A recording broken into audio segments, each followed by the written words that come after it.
Ads లేకుండా latest episode చూడండి. హే ఏసేరా వాటిని. అయ్యో వేసేయ్. మాయా ఏయ్ బావా నువ్వు ఆగు. రామమ్మ ఆగు.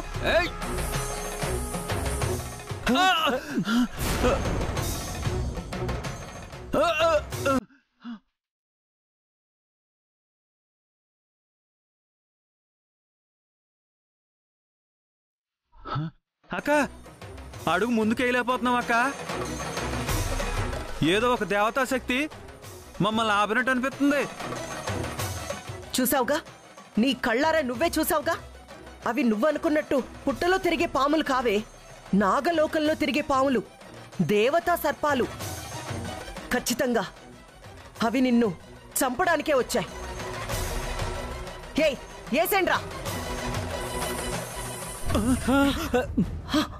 అయ్య బాబాయ్ అక్క వెళ్ళలేకపోతున్నాం అక్క. అయితే నేనే వేసేస్తాను. ఎవరా? కాంత ఆగు, కాంత ఆగు. నన్ను ఆపద్దు బామ. నీ మాట విని వీటిని వదిలేస్తే నా మనవరాలు నాకు దక్కదు. నువ్వు తప్పుకో. కాంత ఎవరా? అక్క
అభిషేకం జరగాలి.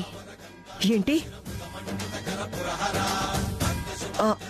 అభిషేకం జరగాల?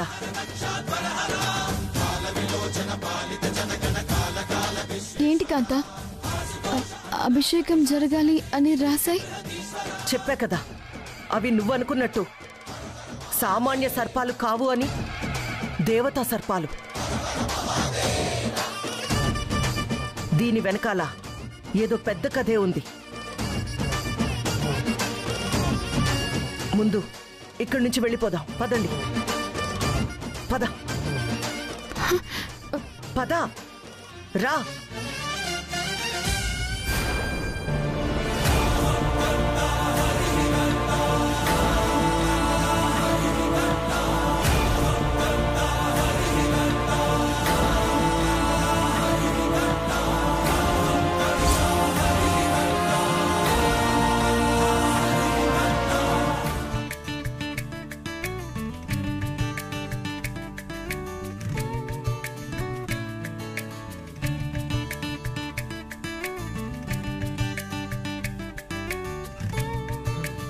నానమ్మా, అసలు రాజమహల్లో దెయ్యాలున్నాయంటావా?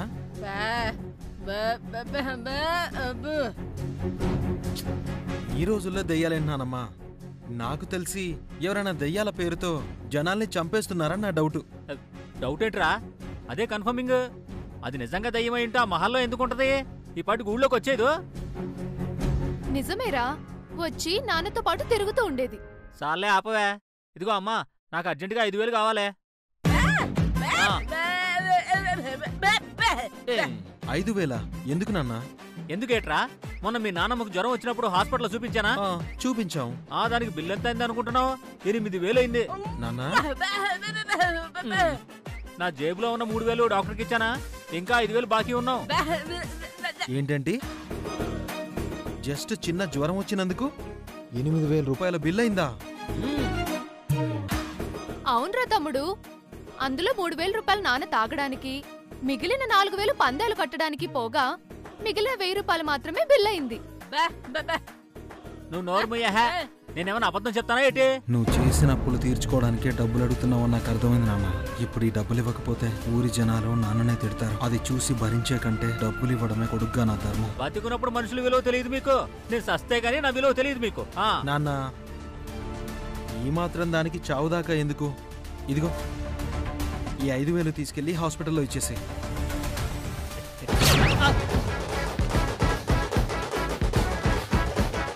ఏరా, ఆయన అడగడం నువ్వు ఇవ్వడం. ప్రపంచంలో ఎవరిని నమ్మకూడదు, ఆయన్నే నమ్ముతున్నావు నువ్వు. నా కొడుకిస్తాడనే నమ్మకంతో డాక్టర్ దగ్గర అప్పు పెట్టానే. ఇప్పుడు ఆ అప్పు తెచ్చకపోతే నా పరువు పోదు. పరువు గురించి నువ్వే మాట్లాడాలి మరి. ఈ డబ్బులు మాత్రం నేనే ఇస్తాను.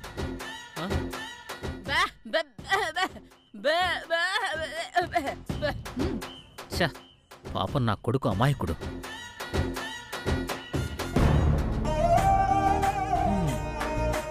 మొత్తం పంటమ్మగా 1,20,000 వచ్చాయి. ఇక పాల మీద వచ్చిన రాబడేమో 30,000 దాకా ఉంది. అంటే ఈ నెల ఆదాయం 1.5 lakh. నానమ్మ, గేదెల మీద తీసుకున్న లోన్ పోగానే నీ గాజులు విడిపించేస్తాను.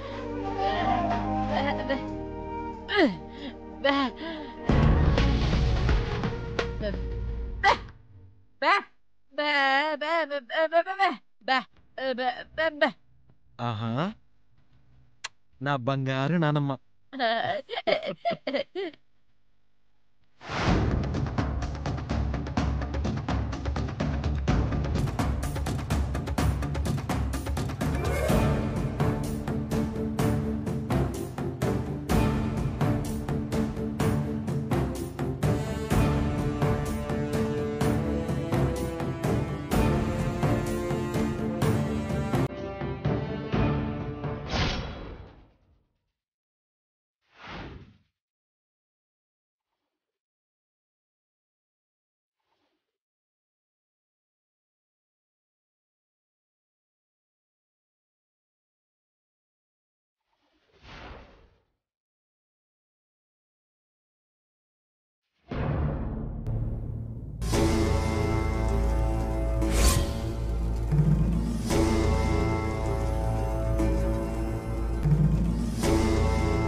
గురుగారు, పట్టపగలు నా కళ్ళతో చూస్తుండగా 2 నాగులు నా మనవరాల్ని దిగ్బంధనం చేశాయి.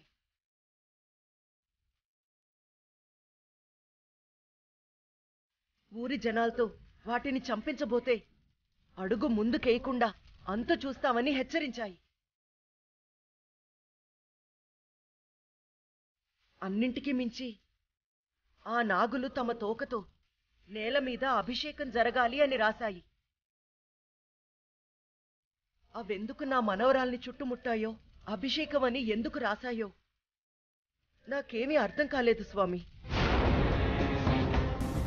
అసలు ఆ నాగులు నా సత్యభామ మీద ఎందుకు పగబట్టాయో, ఎందుకు తన్ని చంపాలని అనుకున్నాయో అని నాకు కొంచెం భయమేస్తుంది స్వామి. దయచేసి వాటి నుంచి నా సత్యభామని కాపాడుకునే మార్గం చెప్పండి. కాంతా, పాములు పగబట్టడం ఏంటి?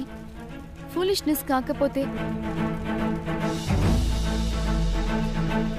బండి మీద వెళ్తూ పొరపాటున దాని తోక తొక్కుంటాము. దాంతో కోపంతో నా వెంట పడుంటాయి. అంతే తప్ప పాములకి పగలు ప్రతీకారాలు తెలియవు కాంతా. ఆ పాములు నీ వెంట పడడానికి చాలా బలమైన కారణమున్నది.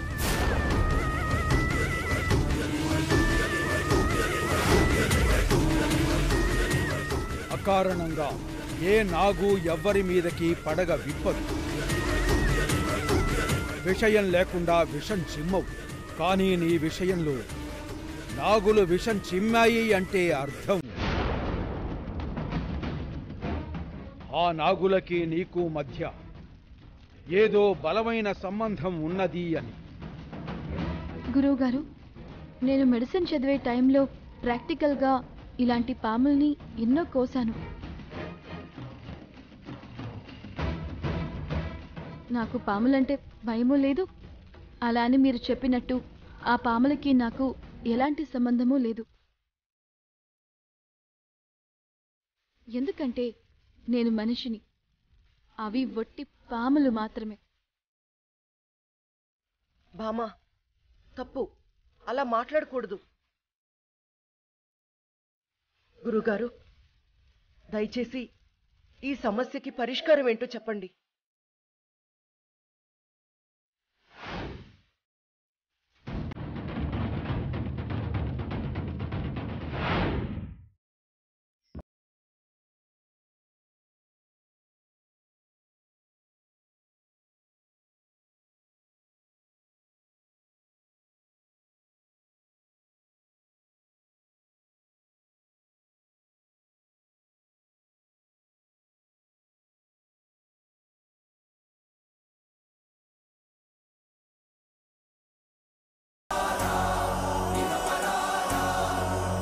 ఈ మూకుడేంటి? దీంట్లో ఆయిల్ ఎందుకు పోశారు? ఇంకా అర్థం కాలేదా బామ్మ? పూజ అయిపోయాక పకోడీలు చేయడానికో మిరపకాయలు బజ్జీలు చేయడానికో నూనె పోస్తుంటారు. ఏమత్తా, నేను వెళ్ళి శనగపిండి పట్టుకురానా? నోర్మీరా, పనికి మాలిన ఎదవ.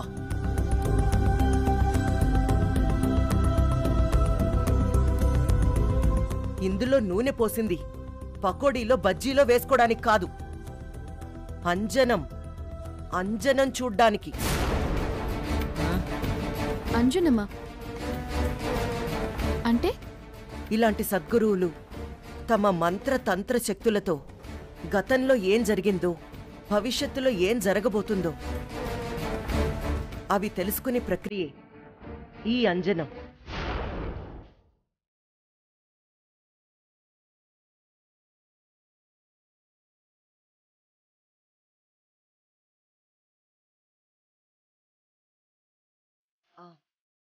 క్షమించండి గురువుగారు, వీళ్ల అనుమానాల వల్ల మీకు ఆలస్యమైంది.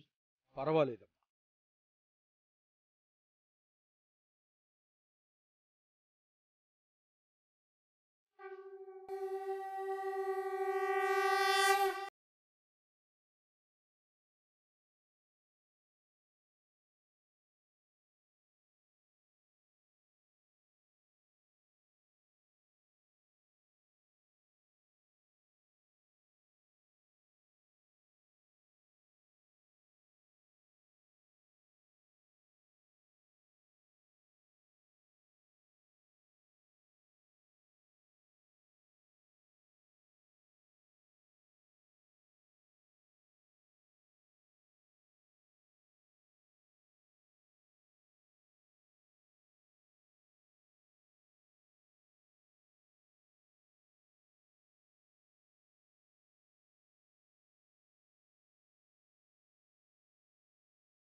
శివాయ.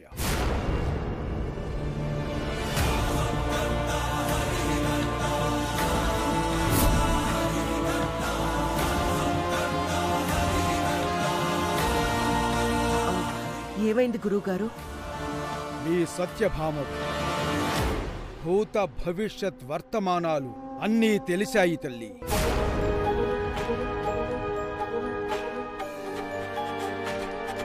చెప్పండి గురువుగారు, ఆ నాగులు మా సత్యభామని ఎందుకు వెంబడించాయి? ఎందుకు అంతం చేయాలనుకున్నాయి? చెప్పండి గురువుగారు. నాగబంధనం.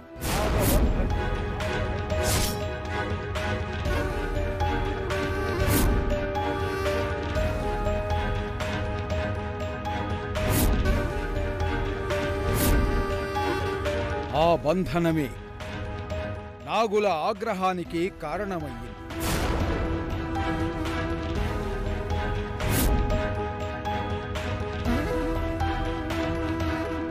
తక్షణమే వాటిని బంధ విముక్తి చేసి శాంతిని కలిగించకపోతే అంతం తప్పదు.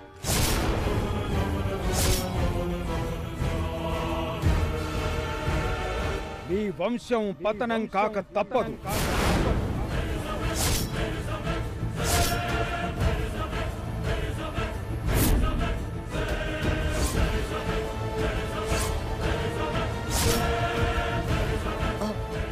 పతనమా?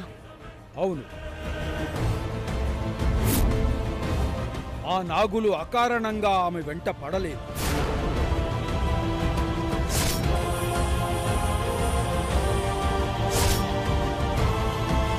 బలమైన కారణంతోటే వెంటపడ్డా.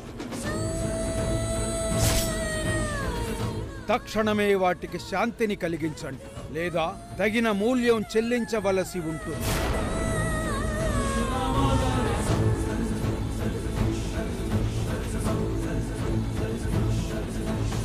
మీరేం చెప్తున్నారో నాకొక్క ముక్క కూడా అర్థం కావట్లేదు గురువుగారు.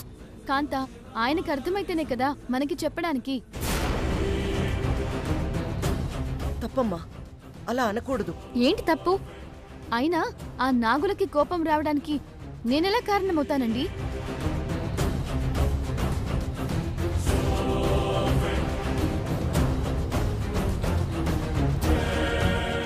అసలింతవరకు నేను పుట్ట దగ్గరికి వెళ్ళింది లేదు, నాగుల్ని ఇంతవరకు చూసింది లేదు. అలాంటిది ఆ పాములకి నా మీద పగెందుకుంటుంది? నన్ను చంపాలని ఎందుకు అనుకుంటుంది? అంతా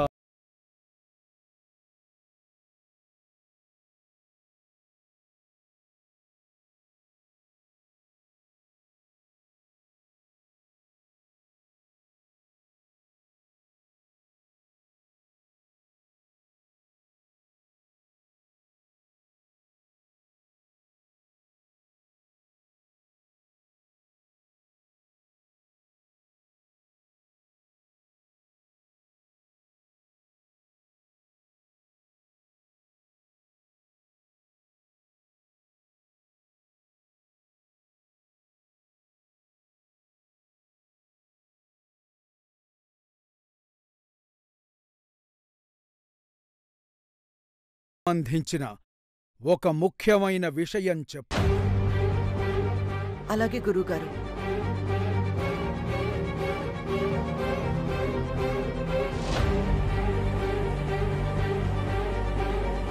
కోడల గురించి చెప్తానని అలా పక్క తీసుకుపోయాడేంటి బావా? ఆ రహస్యాలని మనకు తెలియకూడదనేమో. ఇంటే ఏటవుద్దో. గాడిద గుడ్డ అవుతుంది. అవన్నీ మనకు అవసరమా? రహస్యం అని చెప్పారు కదా, మన పని మనం చూసుకుందాం పదండి.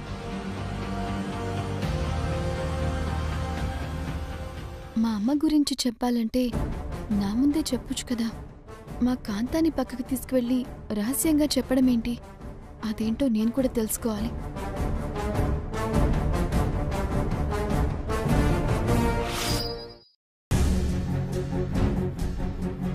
నన్ను క్షమించరా కొడక.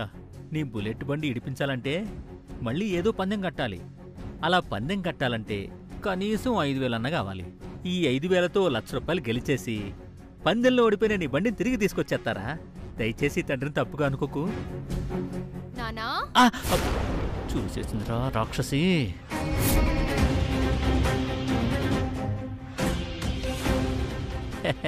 ఏం చేస్తున్నావు అక్కడ?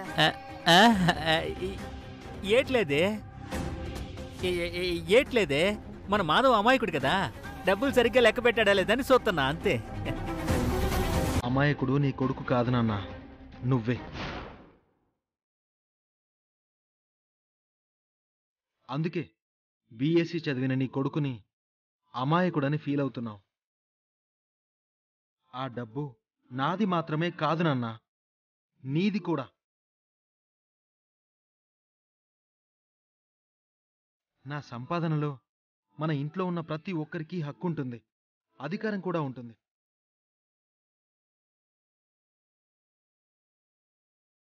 నిజంగా నీకు డబ్బు అవసరం ఉండి నన్ను ఒక్క మాట అడుగుంటే 5,000 కాదు నాన్న, 50,000 ఇచ్చేవాణ్ణి.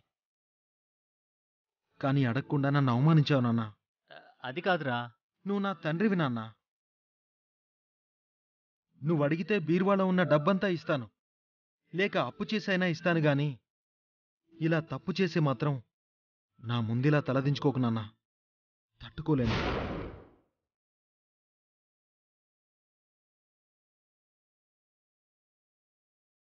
రే మాధవా, మాధవా, నన్ను క్షమించరా, నన్ను క్షమించు. బుద్ధి గడ్డి తిని డబ్బులు తీశాన్రా, ఇక జీవితంలో డబ్బులు తీయనరా. ఇంకోసారి నీకు తెలియకుండా డబ్బులు తీస్తే నా 2 చేతులు నరికే. నానా తమ్ముడు ఎలాగ ఫ్యూచర్లో డబ్బులు తీస్తాడు, అప్పుడుదాకా ఎందుకు? ఇప్పుడే 2 కాళ్ళు తీసేసావనుకో భవిష్యత్తులో దొంగతనం చేసే అవకాశం ఉండదు. ఏమంటావు?